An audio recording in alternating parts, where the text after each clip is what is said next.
Breaking చూస్తున్నాం. Anchor స్వేచ్ఛ మృతిపై ఆమె తల్లిదండ్రులు హైదరాబాద్లోని చిక్కడపల్లి పోలీసులకు ఫిర్యాదు చేశారు. స్వేచ్ఛ మృతిపై అనుమానాలు ఉన్నాయని తెలిపారు. తన కూతురు మృతికి కారణం పూర్ణచంద్రే అంటూ తల్లిదండ్రులు ఫిర్యాదు చేశారు. కేసు నమోదు చేసుకున్న పోలీసులు దర్యాప్తు చేస్తున్నారు. పోస్టుమార్టం కోసం స్వేచ్ఛ మృతదేహాన్ని ఇప్పటికే గాంధీ ఆసుపత్రికి మార్చురీకి తరలించారు. అయితే పోస్టుమార్టం పూర్తి కావడంతో ఆమె మృతదేహాన్ని రామ్నగర్ పార్సీగుట్టలోని స్వేచ్ఛ నివాసానికి తరలిస్తున్నారు. స్వేచ్ఛ నేత్రాలను కూడా ఆమె తల్లిదండ్రులు డొనేట్ చేయడానికి కూడా ఒప్పుకున్నారు. అధిక రామ్నగర్లోని పార్సీగుట్టలో శ్మశాన వాటికలో స్వేచ్ఛ అంత్యక్రియలు నిర్వహించనున్నారు.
యాంకర్ స్వేచ్ఛ మృతిపై ఆమె తల్లిదండ్రులు హైదరాబాద్లోని చిక్కడపల్లి పోలీసులకు ఫిర్యాదు చేశారు.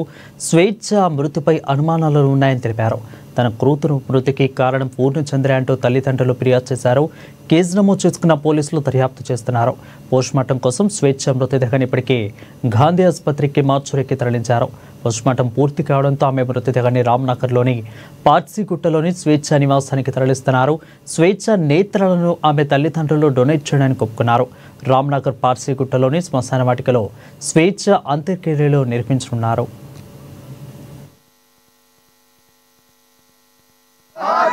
अमर रहे स्वेच्छा, अमर रहे, अमर रहे, अमर रहे स्वेच्छा, अमर रहे, अमर रहे, अमर रहे स्वेच्छा, अमर रहे, अमर रहे। जोहार प्रजा जर्नलिस्ट स्वेच्छा, जोहार जोहार, जोहार प्रजा जर्नलिस्ट स्वेच्छा, जोहार जोहार।